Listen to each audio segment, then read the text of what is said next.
انہوں نے آ کر شکایت کی کہ وہ جو وہاں کا گورنر عبداللہ ابن ابی سرح، اس نے یہ کیا کہ لوگوں کو ناجائز طور پر جیلوں کے اندر بند کیا ہے، لوگوں کی جائیدادوں کو ناجائز طور پر قبضہ کیا ہے، اور بڑا وہ ظلم زیادتی کرتا ہے۔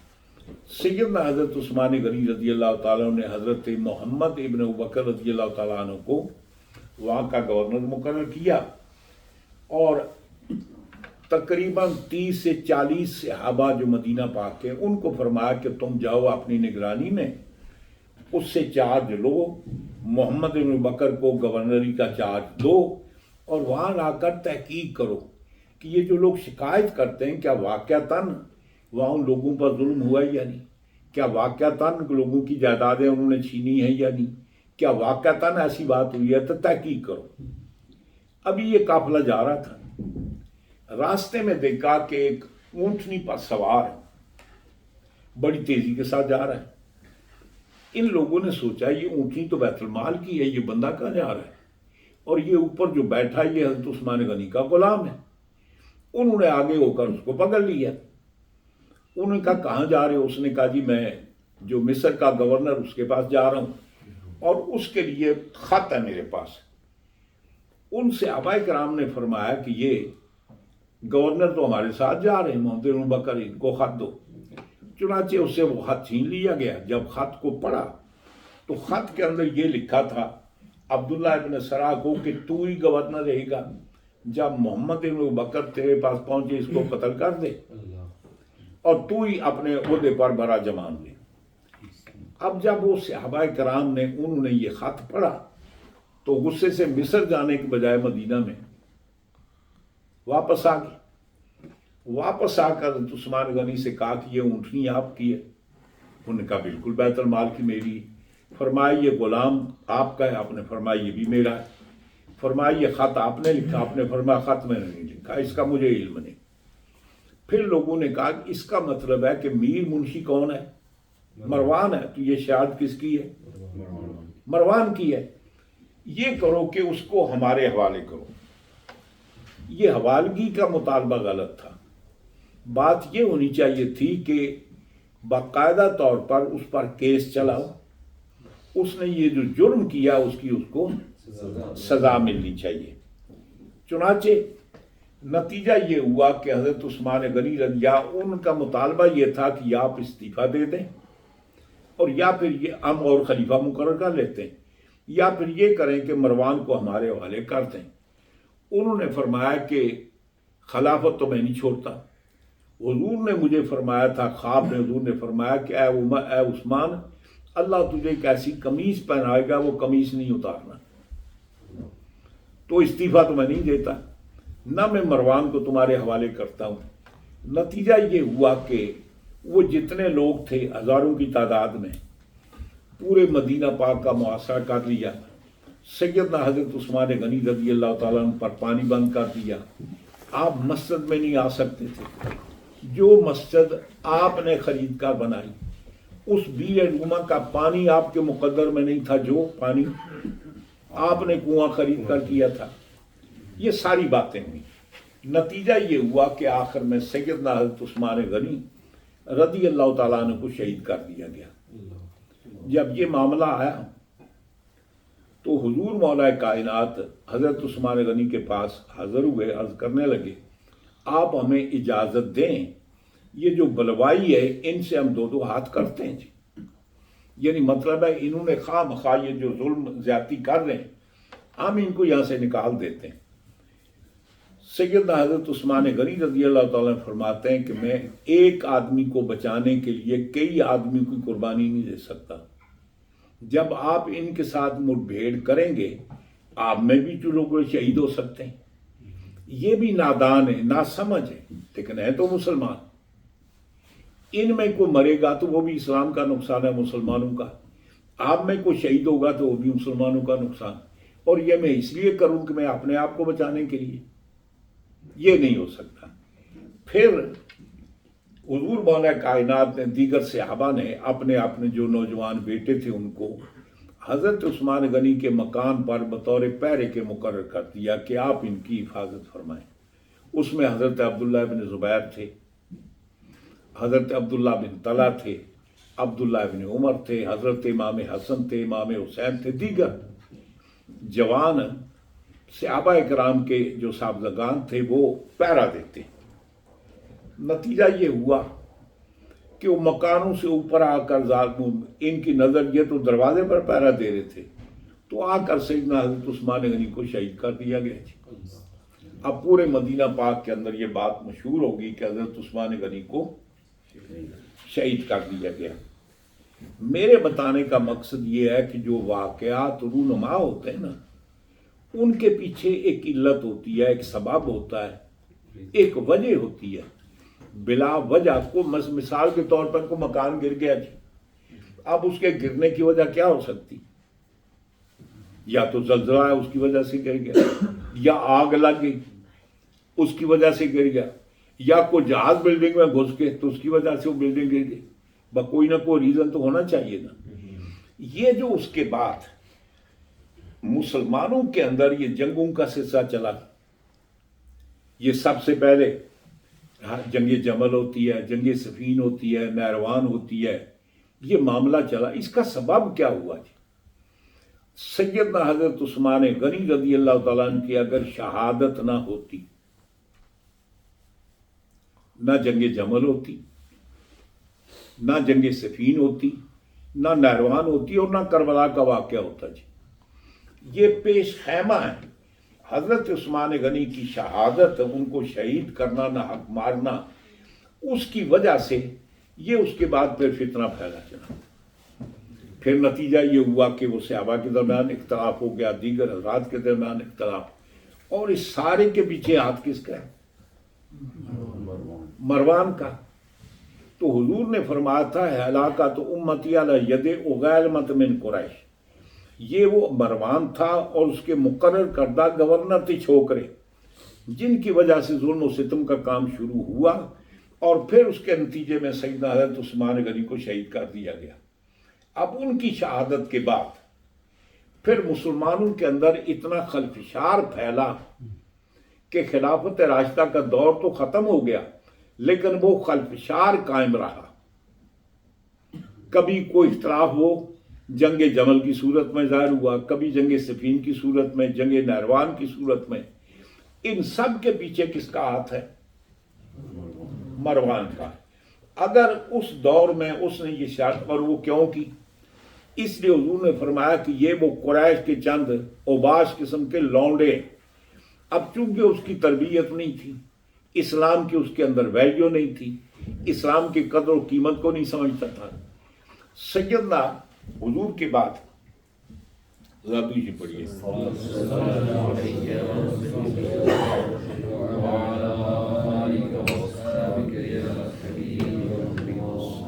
سیدنا حضرت ابو بکر صدیق رضی اللہ عنہ تشریف لائے۔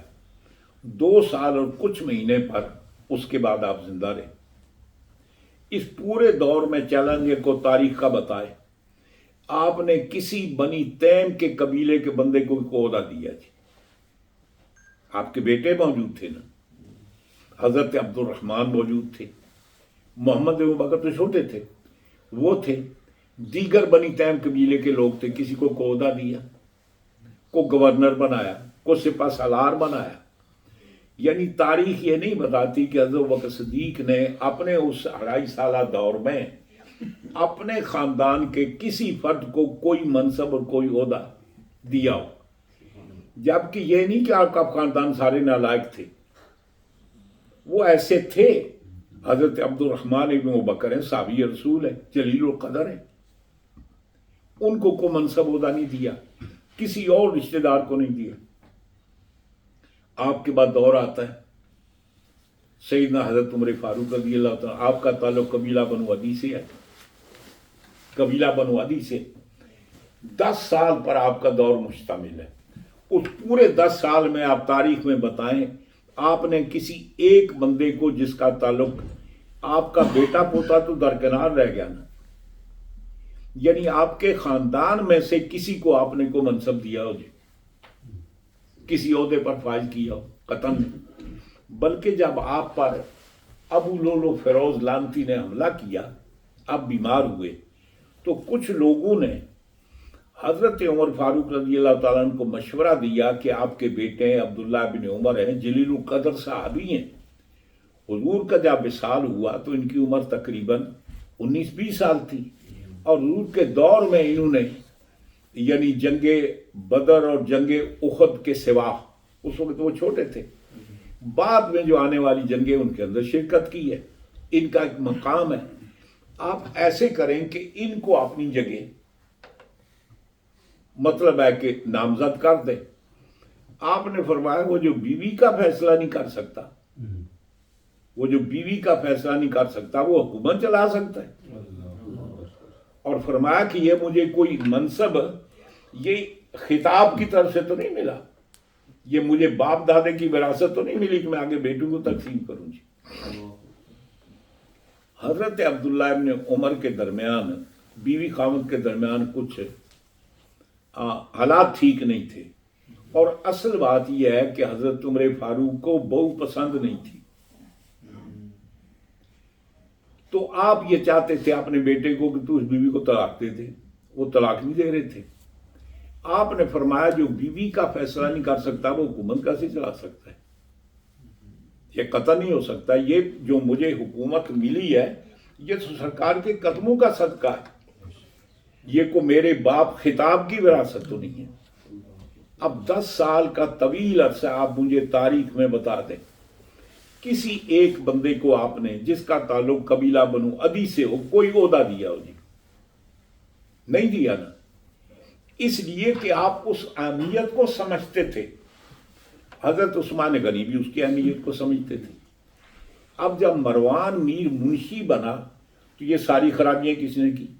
مروان نے، یعنی تمام قلم رو اسلام کے اندر جو بڑے بڑے عہدے ہیں وہ سارے بنو میاں میں تقسیم کر دیے، اور بنو اسمیہ کے بھی کو مچور بندے نہیں، لونڈے لڑکے، وہ لوگ جن کی تربیت نہیں تھی ان کو وہ منصب دے دیا۔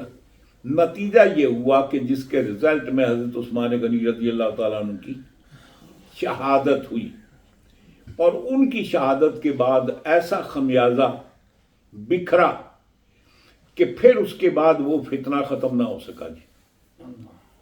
یعنی پہلا معاملہ تو یہ ہوا کہ حضرت عثمان غنی کی شہادت ہوئی، اس میں اختلاف ہوا جناب۔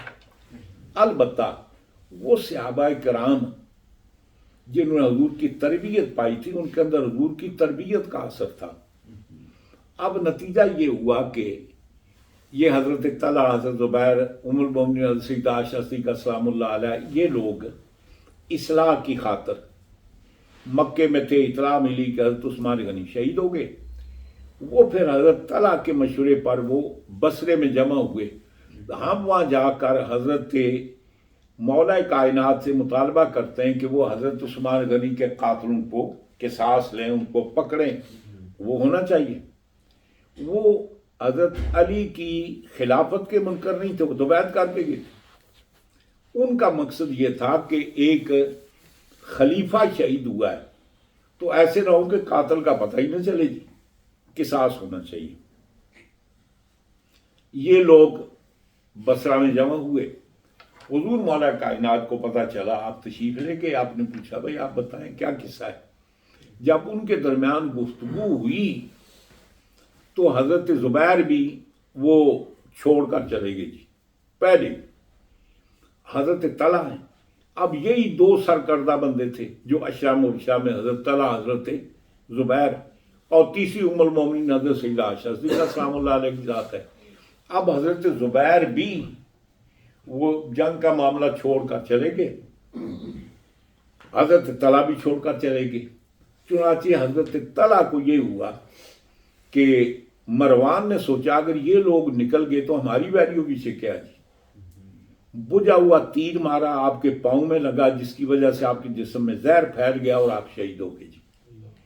آپ نے اس اپنے اقدام سے رجوع کر لیا۔ چنانچہ ہمارے عقائد کی کتابوں کے اندر، مقالات الاسلامیین کے اندر، حضرت علامہ میں اصل عمر وغیرہ پر کئی نام بھول جاتا ہوں جی، تاریخ ملل والنقد سید عبد الکریم شہرستانی، وہ فرماتے ہیں کہ مطلب یہ ہے ولا نقولو فی حق طلحہ و زبیر و حضرت عائشہ انہم راجعوا عن الخطا، ان کے بارے میں ہم کچھ نہیں کہہ سکتے جی، اس لیے کہ ان سے غلطی تو ہوئی لیکن اپنی غلطی سے کیا کیا، رجوع کر لیا۔ چنانچہ حضرت طلحہ بھی جنگ سے نکل گئے، حضرت زبیر پہلے چلے گئے۔ مائی صاحبہ جب واپس آئیں تو آپ فرماتی ہیں آپ اتنا روتی کہ میں کیوں گئی تھی، کاش میری ماں مجھے جنم نہ دیتی، کاش میں اس سے پہلے مر گئی ہوتی۔ اور تمام حدیث کے اندر موجود ہے کہ اس قدر آپ روتی کہ آپ کی جو اورنی مبارک نہیں وہ آپ کے آنسوں سے تار ہو جاتی۔ یہ حضور کی صحبت کا اثر تھا نا، اس سے رجوع کر لیا تھی۔ اب نتیجہ یہ ہوا کہ جب یہ جنگ بند ہوگی، مصالحت ہوگی، اب حضرت علی کی فوج میں بھی وہ لوگ تھے بلوائی جنہوں نے حضرت عثمان غنی کو شہید کیا تھا، وہ نہیں چاہتے تھے کہ جنگ بند و صلح ہو گئی تو پھر ہماری خیر نہیں ہے۔ اب مروان کا جو پروگرام تھا کہ یہ بنو ہاشم سے اقتدار نکلنا چاہیے، اس نے سارے بنو امیہ کے جمع کیے ہوئے تھے، ان کا منشا یہ تھا کہ یہ صلح نہیں ہونی چاہیے۔ نتیجہ یہ ہوا کہ وہ اچانک جنگ کا معاملہ شروع ہو گیا، اور یہ مورخین کو اب تک پتہ نہیں چلا کہ پہلی شرارت حضرت علی کی فوج میں جو بلوائی تھے انہوں نے کی تھی یا دوسری طرف سے کی۔ نتیجہ ہوا کہ جنگ ہوئی، تقریباً 22,000 کے قریب لوگ شہید ہوئے، نقصان ہوئے دونوں طرف سے۔ ادھر سے شہید ہوئے وہ بھی مسلمان تھے، ادھر سے شہید ہوئے وہ بھی مسلمان، نقصان مسلمانوں کا ہوا۔ اور اس کی وجہ کیا ہوئی؟ حضرت عثمان غنی رضی اللہ تعالیٰ عنہ کی شہادت ہے، اور حضرت عثمان غنی کی شہادت کا سبب کون ہے؟ مروان۔ اب اس کے بعد پھر جنگ صفین ہوتی، نہروان ہوتی۔ اگر یہ جنگ جمل نہ ہوتی تو یقینی طور پر نہ جنگ صفین ہوتی، نہ جنگ نہروان ہوتی، نہ کربلا کا واقعہ ہوتا جی۔ لیکن بہت ساری باتیں ایسی ہوتی ہیں کہ وہ حالات کے اندر لوگوں کے حالات اختیار کے تحت وہ حالات بدلتے ہیں۔ جیسے کہ حضور نے اپنی زندگی میں یہ فرما دیا تھا، آپ نے فرمایا تھا کہ ہلاکت امتی علی ید غلمت من قریش، میری امت کی ہلاکت کس کے ہاتھ ہوں گی؟ قریش کے چند لونڈوں کے ہاتھ ہوں۔ اور پھر حضور فرماتے ہیں تعوذوا عن راس ستین وعن امارات صبیان، حضرت ابو ہریرہ روایت کرتے ہیں حضور نے فرمایا کہ سن 60 کے اینڈ سے بھی اللہ کی پناہ مانگو، اور نوجوان امارت صبیان، نوجوان لڑکوں کی عمارت سے بھی پناہ مانگو۔ حضرت ابو ہریرہ رضی اللہ تعالیٰ عنہ جب نماز پڑھتے تو دعا مانگا کرتے تھے، باری تعالیٰ میں تجھ سے پناہ مانگتا ہوں سن 60 کے اینڈ سے، اور فرمایا کہ عمارت صبیان سے میں تیری پناہ میں آتا ہوں۔ اور یہی وجہ ہے کہ سن 60 آنے سے پہلے سن 57 میں یا 58 میں سیدنا حضرت ابو ہریرہ رضی اللہ تعالیٰ عنہ وصال فرما گئے جناب، یعنی آپ اس فتنے سے بچ کے۔ حضور نے یہ بھی بتا دیا کہ سب سے اسلام پر جو برا وقت آئے گا وہ کون سا؟ سن 60 کا اینڈ ہے۔ اور ظاہر بات ہے کہ سن 60 کے اندر رجب کے مہینے میں 15 رجب کو حضرت معاویہ کا انتقال ہوا، تو اس کے بعد جانشین کون ہوا؟ یزید ہوا نا۔ تو کس سال میں وہ مطلب ہے براجمان ہوا؟ سن 60 میں۔ واقعہ کربلا تو 61 میں ہوا ہے، سن 60 میں۔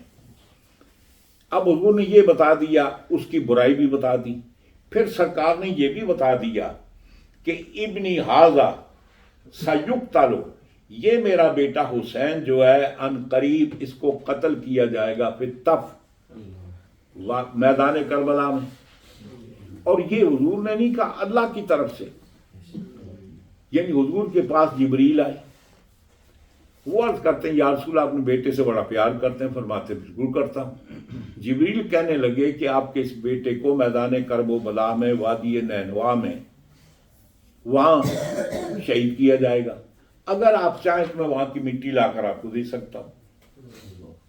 چنانچہ جبریل نے ہاتھ آگے کیا، کربلا کی مٹی اٹھائی، حضور کی بارگاہ میں پیش کر دی اور عرض کرنے لگے یا رسول اللہ جب یہ مٹی خون میں بدل جائے نا تو سمجھ لینا کہ آپ کے بیٹے امام علی مقام کو شہید کر دیا گیا۔ آپ نے یہ کیا کہ وہ مٹی لے کر اپنی زوجہ محترمہ میری اور آپ کی ماں حضرت سیدہ ام سلمہ سلام اللہ علیہ کو دی اور فرمایا کہ اجعلی فی قارورۃ، اس کو قارورہ پتہ کس کو کہتے ہیں؟ قارورہ پیشاب کو بھی کہتے ہیں اور قارورہ بوتل کو بھی کہتے ہیں، جس کے اندر کوئی چیز ڈال کر رکھتے ہیں۔ قارورہ پیشاب کو بھی کہتے ہیں اور قارورہ بوتل کو بھی کہتے ہیں۔ حضور نے فرمایا کہ اس کو شیشی میں ڈال دے، رکھ لے، وَإِذَا تَحَوَّلَتْ دَمًا، جب یہ خون میں بدل جائے تو سمجھ لینا کہ ہمارے بیٹے حسین کو شہید کر دیا گیا۔ اب یہ حضور ارشاد فرماتے ہیں کس کے کہنے پر؟ جبریل اپنی طرف سے کہہ رہے تھے یا اللہ نے بھیجا تھا؟ یعنی اللہ تعالیٰ اپنے محبوب کو آنے والے واقعات وہ اچھے ہوں یا برے ہوں اللہ تعالیٰ بتاتا ہے، اور نبی کی نبوت کی سب سے بڑی دلیل ہے اخبار عن الغیب کی۔ وہ جو آنے والے حالات کے انبیاء کرام اطلاع دیتے ہیں اور من و عن وہ ہوتے ہیں، یہ ان کی صداقت کی دلیل ہے کہ ان کو کیسے پتہ چلا یہ واقعہ یوں ہوگا۔ اس کا مطلب یہ ہے کہ وہ اپنی مرضی سے بات نہیں کرتے، وما ینطق عن الہوا ان ہوا الا وحی یوحی، اللہ کی طرف سے ان کو انفارم کیا جاتا ہے۔ پھر حضور فرماتے ہیں ایک فرشتہ میرے پاس آیا جو اس سے پہلے کبھی میرے پاس نہیں آیا تھا، اس نے آ کر مجھے یہی اطلاع دی کہ آپ کے اس بیٹے کو میدان کربلا میں شہید کیا جائے گا۔ وہی لانا کس کا کام ہے؟ جبریل کا ہے نا۔ تو جبریل جب بتا چکے تھے تو اور فرشتے کو بھیجنے کی کیا ضرورت ہے؟ اللہ تعالیٰ نے اور فرشتہ بھیجا مزید یقین کے لیے۔ اب اس نے بتایا تیسرا فرشتہ آتا ہے جس کو ملک المطر کہتے ہیں جی، بارش کا فرشتہ جی، اس نے بھی آ کر حضور کو اطلاع دی۔ تو یہ سرکار دو عالم صلی اللہ علیہ وسلم کو بذریعہ جبریل اللہ نے بتایا۔ پہلی بات یہ بتائی کہ اس امت کی ہلاکت کس کے ہاتھوں ہوگی؟ قریش کے چند لونڈوں کے، اور اس لونڈ سے مراد مروان اینڈ پارٹی ہے اینڈ کو، جو ابتدا وہاں سے ہوئی۔ پھر حضور اکرم صلی اللہ علیہ وسلم فرماتے ہیں کہ سن 60 کے اینڈ سے پناہ مانگو اور لڑکوں چھوکروں کی حکومت سے۔ تو اب یزید تخت مال پر کر متمکن ہوا جی 60، تو حضور نے وہ بھی بتا دیا۔ پھر آگے حضور یہ بھی فرماتے ہیں کہ میرا بیٹا فلاں جگہ شہید ہوگا، شہادت بھی بتا دی اور شہادت کی جگہ وہ بھی بتا دی۔ اب اگر امام علی مقام مدینہ میں شہید ہو جاتے یا ویسے فوت ہو جاتے تو حضور کی انفارمیشن غلط ہوتی ہے نہیں۔ اگر مکے میں آپ شہید ہو جاتے، مکے سے نہ جاتے تو کیا ہوتا؟ مثلا دیکھیں کہ ہمارے اکثر بیشتر آج کل چونکہ موقع ہے نا جی، تاریخ پڑھتے نہیں ہیں، کتابیں پڑھتے نہیں ہیں، یہ معلوم نہیں ہے کہ اصل تاریخ کیا ہے، حدیثیں کیا ہیں، ان کے اندر کیا ہے، تاریخ پڑھتے نہیں ہیں اور ویسے اس طرح کی باتیں کرتے ہیں۔ وہ عام طور پہ آپ نے دیکھا کہ یہ واٹس ایپ کے اوپر آتا ہے نا جی، سیدنا حضرت امام حسین علیہ السلام کو صحابہ نے بڑا روکا جی، بڑا منع کیا جی، مننے کے باوجود وہ نہیں گئے، اس کا مطلب بڑے ضدی تھے، یعنی صحابہ کے روکنے کے باوجود نہیں گئے۔ ہم یہ سوال کرتے ہیں جب امام علی مقام گئے تو صحابہ ساتھ کیوں نہیں گئے جی؟ اس وقت پورے عالم اسلام میں جو اہمیت اور مقام امام علی مقام تھا کسی اور صحابی کا تھا؟ تو سوال یہ نہیں ہے کہ صحابہ کے روکنے پر آپ کیوں گئے، ہم سوال کرتے ہیں جب امام گئے تو باقی صحابہ ساتھ کیوں نہیں گئے جی؟ اصل وجہ ہے کہ صحابہ کرام کو